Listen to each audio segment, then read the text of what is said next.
దేవుని వాక్యము తేటగా మనతో మాట్లాడుతున్న ఒక అద్భుతమైన సత్యం ఏమిటంటే, దేవుని బిడ్డలారా, దేవుని కన్నులు నీతిమంతుల మీదను ఆయన చెవులు వారి ప్రార్థనల మీదను ఉన్నాయట. సైన్యములకు అధిపతి యెహోవా ప్రార్థనలు ఆలకించు దేవుడు ఎవరి ప్రార్థనల వైపు చెవియొగ్గి ఉన్నాడు అంటే నీతిమంతుల ప్రార్థనల వైపు అనండి. దేవుడు ప్రార్థనలు ఆలకించువాడే, అడుగు ప్రతి వారికి ఇచ్చేవాడే, అడిగినదే ఇచ్చేవాడే, నిజముగా మొరపెట్టే వారికి సమీపస్తుడే. ఇలాంటి పదాలన్నీ కంటదాబట్టి నేను ప్రార్థించుచున్నాను గనక నాకు ఎందుకు జవాబు రావటం లేదు అని ప్రశ్నించే ముందు, ఆ శ్రమ దేవుని చిత్తమేమో అని ఫిక్స్ అయిపోయే ముందు, ఇలాగు శోధించబడిన మీదట శుద్ధ సువర్ణం అవుతానేమో అని అప్పగించుకునే ముందు, నీ ప్రార్థన నీతిమంతుని ప్రార్థనేనా? అవినీతి ఉండగా, అక్రమం ఉండగా, బలహీనతలు ఉండగా, లోపాలు ఉండగా, పాపాలు ఉండగా, రహస్య పాపాలు ఉండగా, సులువుకు చిక్క పాపాలు ఉండగా, అవసరాన్ని బట్టి అలవాటుని బట్టి ప్రార్థన మాత్రం చేసేస్తున్నావా?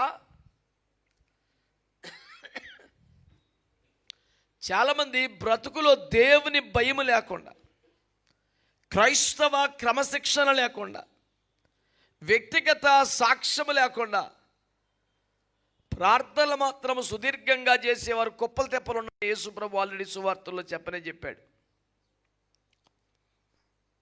అందుకని యెషయా గ్రంథం 1లో పాపముల నుండి విడుదల పొందకుండా, శుద్ధీకరించుకోకుండా, క్షమాపణ పొందకుండా ప్రార్థన చేసేవారిని ఏమన్నాడు?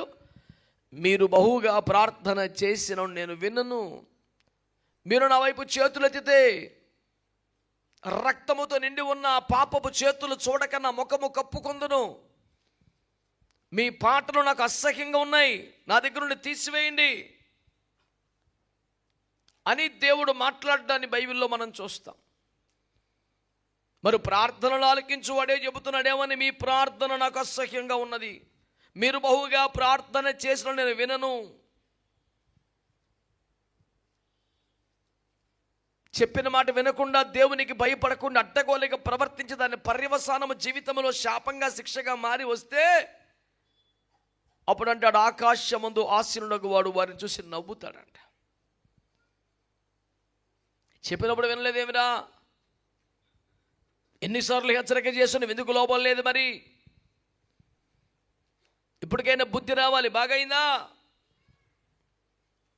అన్నట్లుగా దేవుడు వారిని శిక్షకు అప్పగిస్తాడని వాక్యములో ఉన్నది. కాబట్టి ప్రార్థనలు ఆలకించే దేవుడు అనే పేరు మీద మన బ్రతుకుకు సంబంధం లేకుండా ప్రార్థన సపరేట్గా గుళ్ళోకి వెళ్ళగానే, చెప్పులేపగానే, కళ్ళుమూయి కానీ, చేతులెత్తగానే కృప అపరిమితంగా వచ్చి పడిపోద్ది. నేను ఏ అప్లికేషన్ పెట్టినా యేసయ్య శాంక్షన్ చేస్తాడనే అడ్డగోలు మొండి ధీమా మంచిది కాదని, అది వాక్యానుసారమైంది కాదని, నీతిమంతుల ప్రార్థన వైపు దేవుడు చెవియొగ్గి ఉన్నాడనే సంగతిని జ్ఞాపకం చేసుకోమని మనవి చేస్తున్నాను. హల్లెలూయా. నీతి మాలిన బతుకు, నీతి తప్పిన బతుకు, నీతి లేని బ్రతుకు, అవినీతి బతుకు, అక్రమ బ్రతుకు నీ దగ్గర పెట్టుకొని ఎంత ఏడు చేసినా, ప్రార్థన చేసినా ఫలితం ఉండదని దేవుని వాక్యాన్ని బట్టి నేను మీకు జ్ఞాపకం చేస్తున్నాను. దేవుని మాట, యెహోవా కన్నులు నీతిమంతుల ప్రార్థనలపై ఉన్నాయి అనే సత్యాన్ని మీరు జ్ఞాపకం చేసుకోవాలి. సామెతల గ్రంథం 15:8 కూడా ఆ మాట మాట్లాడతాడు. దేవుడు నీతిమంతుల ప్రార్థనలు ఆలకిస్తున్నాడు అని చెప్పాడు. కనుక ప్రార్థన చేస్తున్న బిడ్డలారా, మీలో ఎంతమంది ప్రార్థన చేస్తారంటే అందరు చేతులు ఎత్తారు. మీలో ఎంతమంది నీతిమంతులంటే చేయడానికి ధైర్యం సరిపోదు. మళ్ళీ ప్రార్థన చేస్తున్నామండి, ప్రతిరోజు ప్రార్థన చేసుకుంటాం. మరి నీతిమంతుడమేనంటే మరి బాగానే ఉంటున్నానండి, ట్రై చేస్తున్నానండి, ఇలాంటి ఒక ధైర్యం సరిపోని పిచ్చి పిచ్చి ప్రార్థనల జవాబులు వస్తుంటాయి. కాబట్టి గుర్తుపెట్టుకో, దేవుడు నీతిమంతుల ప్రార్థన వైపు చెవియొగ్గున్నాడు. పరలోకములో దేవుని సింహాసనం దగ్గర 24 పెద్దలు ఉన్నట్టుగా మనం వాక్యంలో చూస్తాం కదా. 24 పెద్దల చేతుల్లో కూడా ఒక సువర్ణ పాత్రలు, బంగారు పాత్రలు ఉన్నాయి కదా. అవి ఏమిటంటే అవి పరిశుద్ధుల ప్రార్థనలని, వాక్యములో తేటగా రాయబట్టాన్ని మీరు గుర్తు చేసుకోవాలి. ప్రకటన గ్రంథం 8వ అధ్యాయంలో ఆ ముచ్చట మీ కొరకు దాచిపెడి ఉంది. పరిశుద్ధుల ప్రార్థనలు అంటే మన ప్రార్థనలు పరలోకం చేరాలంటే అవి పరిశుద్ధతలో ఉండి చేసే ప్రార్థనలు అయి ఉండాలి. ప్రతి ప్రార్థన పరలోకానికి వెళ్ళదు, ప్రతి ప్రార్థన పరలోకానికి వెళ్ళదు. మరి అలాంటప్పుడు భూమి మీద పరిశుద్ధుడు ఎవడు లేడుగా, నీతిమంతుడు ఎవడు లేడుగా, అందరూ పాపులని వాక్యం చెప్తోందిగా, అంటే ప్రార్థనే వేస్ట్ అంటావా? దానికి లెక్క ఉంది. ప్రతివాడు పాపే, ప్రతివాడు బలహీనుడే. అయితే ప్రతివాడు పాపిగానే చావక్కర్లేదు కదా. మార్పు చెందితే, మారు మనసు పొందితే, బతుకు మార్చుకుంటే, బుద్ధి మార్చుకుంటే, చేసిన పొరపాట్లను తప్పులు ఒప్పుకొని విడిచిపెడితే వాడు ఎవడైనా నీతిమంతుడు అవుతాడు కదా. అంటే నీతిమంతుల ప్రార్థన అంటే స్వతహాగా జన్మతోనే ఎవడో నీతిమంతుడు ఉంటాడని వాడు చేస్తాడని కాదు, పాపములు ఒప్పుకొని విడిచిపెట్టి నీతిమంతుడిగా మారిన ప్రార్థన అని దాని అర్థం. అందుకొరకే లూకా సువార్త 18వ అధ్యాయం 13, 14 వాక్యాలు చదవండి.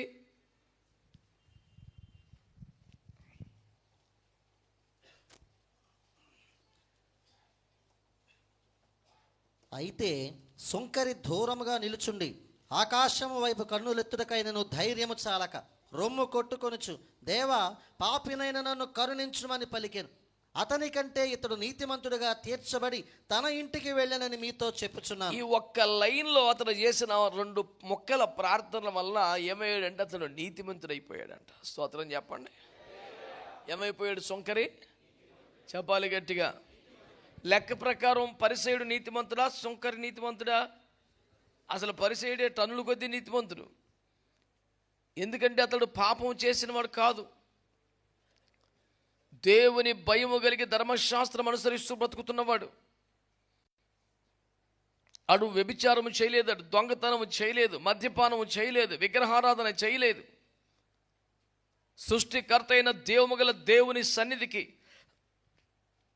ఖచ్చితంగా ప్రతి విశ్రాంతి దినాన వస్తాడు. వారానికి 2 రోజులు ఉపవాసం ఉంటాడు. మా బిడ్డలు కూడా ఉపవాసం ఉండే అంత ఆరోగ్యం కలిగిన యవ్వన ప్రాయంలోనే ఫెయితంలో ఉన్నారు కొంతమంది. వాళ్ళెవరో వృద్ధులు కాదు, మంచి ఆరోగ్యవంతులే. వారానికి 1 రోజైనా ఉపవాసం ఉండాలనేది సాధారణ క్రైస్తవులు అందరూ చేసే క్రమమే కనుక గతములు అందరూ సాటర్డే ఫైతం ప్రారంభంలో అందరూ శనివారం 10 మంది ఉంటే 20 మంది ఉంటే ఎంతమంది అందరూ శనివారం ఫాస్టింగ్ ఉండేవారు. మరి ప్రతిరోజు మందిరంలో ప్రార్థనలు జరగాలి, ఎందరో కొరకు మొర్రపెట్టి ప్రార్థనలు చేయాలా. ఎన్నో సమస్యలు, ఇబ్బందులు, ప్రార్థన మనవులు ఈ సేవకు పంపబడుతుంటాయి. వారందరి కొరకు నిత్యము జరిగే పరిచర్ల కొరకు ప్రార్థన చేయాలా. కనుక 6 రోజులు నాన్ స్టాప్గా తినేసి ఆదివారం 1 రోజే ఉపవాసం ఉంటే ఈ ప్రార్థనలో బలం సరిపోవట్లేదని ఏం చేసామన్నమాట, రోజు కొంతమందిని ఫాస్టింగ్ అయ్యారు. వారానికి 1 రోజే, కానీ అందరూ ఒకే రోజు కాదు. ఆదివారం కొద్దిమంది, సోమవారం కొద్దిమంది, అట్లా 7 రోజులు కూడా రోజు కొద్దిమంది ఉపవాసం ఉండేలాగా ఏర్పాట్లు చేశాం. నేను ఎందుకు చెప్తున్నానంటే మా బిడ్డలు చర్చిలో పెళ్ళిళ్ళు జరిగిన, ఎంత పెద్ద ఫంక్షన్లు జరిగినా వాళ్ళ దినం ఆ రోజు ఉపవాసం అయితే పాపం తినరు. నేనే ఒక్కోసారి వాళ్ళని శోధిస్తాను, పోన్లేదు పర్లేదు అబ్బే లేదు. ఏదైనా ఇంట్లో ఏదైనా ప్రత్యేకమైన పదార్థం అతిథులు ఎవరిని వస్తే వాళ్ళ కోసం వండితే వీళ్ళకి సపరేట్గా పెట్టాం కాబట్టి వీళ్ళకి సరిపడి వండుతాం కనుక ఆ రోజున కూడా ఎవడో ఒకడు ఉపవాసం ఉంటాడు కనుక వాడు ఏమన్నా శోధించబడతాడు అంటే మనం ట్రై చేసినా శోధించబడలేదు. ఎందుకంటే వాడి విశ్వాసం పడుకుంటుంది, అది వేరే విషయం. దేవునికి స్తోత్రం. నేను ఇదంతా చెప్పేది ఎందుకు అంటే వీళ్ళంతా ఉపవాసం ఉన్నారు కదా, నమ్మకంగా చర్చిలో పెళ్ళి జరిగిన, ఫంక్షన్ జరిగిన, క్రిస్మస్ రోజు వచ్చిన, అమ్మో ఈ రోజున ఫాస్టింగ్ నేను తిన్నాం అని కేక్ కూడా తినకుండా ఇంత సమర్పణలో ఉంటున్నారు కదా. నేను అంటున్నాను, మరి వీళ్ళకన్నా పరిచయడే బెటర్ 2 రోజులు ఉన్నాడుగా. ఆ 1 రోజు కూడా ఉండకుండా 7 రోజులు తినేసే వాళ్ళ గురించి నేను అంటలా. తినండి, దేవుడు మీకు మంచి అరించుకుని మీ ఇంజిన్ పెట్టాడు, ఇక తినండి మీ ఇష్టం. అసలు వారానికి 1 పూట కూడా ఉపవాసం ఉండకుండా తెగ తినేసేవాడికి తిండి చూడగానే సిగ్గు అనిపించాలి. నేనేం క్రైస్తవుని, నేనేం భక్తుడిని, ఇట్లా నాన్ స్టాప్గా తింటున్నాను, చిచ్చి చిచ్చి చిచ్చి అనిపించాలా. కాళ్ళు చేతులు తేలనీరా బాబు, ఎందుకు వచ్చిన కాళ్ళు, ఎందుకు వచ్చిన చేతులు మీద మోపేసి ఏం ఉదరెత్తావు. తేలని కాసేపు ఏం కదా ఒక పూట తేలని. ఇంత పెద్ద క్రైస్తవ జీవితంలో, 2 సంవత్సరాల క్రైస్తవ విశ్వాస జీవితంలో వారానికి ఒక రోజు ఉపవాసం ఉండలేనంత తిండిపోతు అయిపోయావా? పేనం కుట్టు చచ్చిపోతుందా నీకు? ఒకడికేమో తిండి లేకపోతే కుదరదు, ఒకడికి టీ పడకపోతే కుదరదు, ఇంకోటికి కాఫీ లేకపోతే మెంటలు వచ్చేద్ది, ఇంకోటికి అడింక బేబొచ్చం భోజనం చేసిన తర్వాత స్వీట్ పెట్టకపోతే అడికి అసలు అన్నమే పెట్టినట్లు లెక్క, ఇంకొకడికి వారానికి ఒక్కరోజైనా దంతసిరి అంటే తెలుసా?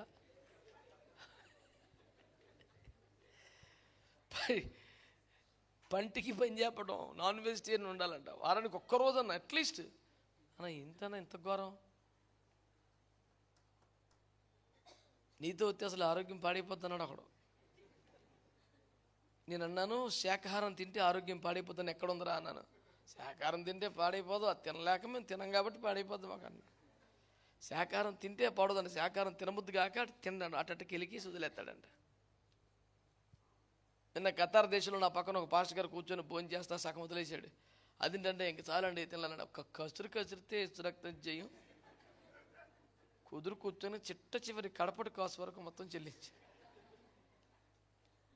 మహాపాప నా బీపీ. ఈ ఖతార్ అయితే గొప్పేంటి, ఇంకేటో ఆ దేశాలు. దేవునికి స్తోత్రం. నువ్వు వేరొకరి ఆహారం నాశనం చేస్తున్నట్లు లెక్క. తప్పది. కనుక మీరు అడ్డగోలుగా కక్కుర్తిగా తెగొడ్డిచ్చేసుకుని మధ్యలో కెలికి వదిలేసే నీచపు లక్షణాలు ఏ క్రైస్తవుల్లో ఉండకూడదు. అలాంటివి మీలో ఉన్నాయేమో జాగ్రత్తగా చూసుకోండి. ఎంత కావలిస్తే అంతే పెట్టుకోండి, 10 సార్లు పెట్టుకొని తినండి. కానీ కక్కురిగా మళ్ళీ ఇంకోసారి అప్పుడు వెళ్తాడు, నీళ్ళు ఎప్పటి కూర అయిపోతుందేమో అని ముందే ప్లేట్ నిండా పెట్టించుకొని ఆశకూరి బతుకు అలా తినేసి ఆషాఢ బూతు మూతేసుకొని అలా చేయకూడదు క్రైస్తవుడు. కోపం వచ్చేది నాకు. ఫుడ్ వేస్ట్ చేయకూడదు, చాలా తప్పది. నువ్వు ఎంత తినగలవో అంత తిను, 10 సార్లు తినవడొద్దన్నా నిన్ను. కానీ రెండోసారి వెళ్తాక బద్దకం వేసి సగం తినేసి గెలిగేసి చేయి గడిగేయటం పెద్ద పోజ్ అనుకోకు, పెద్ద పాపం అది.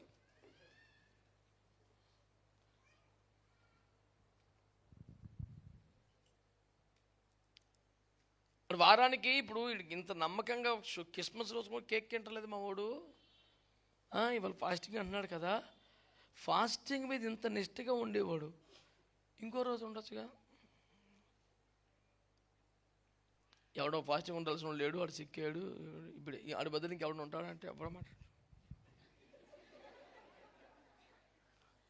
ఇంకా మా పాస్టర్మై నువ్వు ఉండరా అంటది, అంతే కదా. దేవుని స్తోత్రం. అలాగేనమ్మా నేను రెడీ. మరి అంత రెడీ తిందాక పలకలేదేమిరా అంటే మరి ఎవరైనా ఉండారేమో. నేను ఎందుకు ఇంత చెప్తున్నానంటే, అంత వారానికి 2 రోజులు ఉపవాసం ఉండి పుదీనా సదాపా జీలకర్రలో కూడా దశంభాగం ఇచ్చి ఒక్క శనివారం కూడా తెచ్చి మిస్ అవ్వకుండా వచ్చి ఇంత చేసినోడు కంటే శంకర్ ఎక్కువ నీతిమంతుడు అయిపోయాడు. పాయింట్ అది కోటం.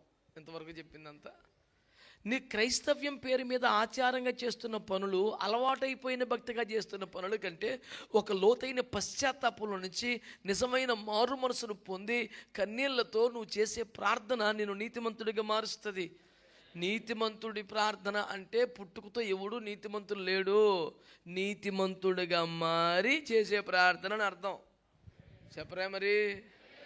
నీతిమంతుని ప్రార్థన పైన చెవియోగ్యాలకి ఇస్తున్నాడంటే నీతిమంతుడు అంటే ఏంటి? నీతిమంతుడి ప్రార్థన అంటే ఏంటి? పుట్టుకతో ఎవడు నీతిమంతుడు లేడు కదా. అంటే ఎవడైనా సరే పశ్చాత్తాపంతో దేవుని సన్నిధికి వచ్చి తన పాపాలు ఒప్పుకొని సుంకెలు ఎలా ప్రార్థన చేశాడు? ఆకాశం కనులు ఎదురికైనా ధైర్యము చాలక బాగా పశ్చాత్తాపడి కన్నీరు గార్చి ప్రార్థనలు చేసుకున్నాడు. నేను పాపిని ప్రభువా, నీ వైపు చూసే ధైర్యం నాకు లేదు ప్రభువా, నా పాపాలు క్షమించు ప్రభు అని గోల పెట్టేడిచాడు. బుద్ధి వచ్చినప్పుడు తప్పిపోయిన కుమారుడు ఏం ప్రార్థన చేశాడు? ఇక మీదట పరలోకము నీకు విరోధంగా పాపం చేశాను కనుక ఇక మీదట నీ కుమారుని అనిపించి అర్హత నాకు లేదు.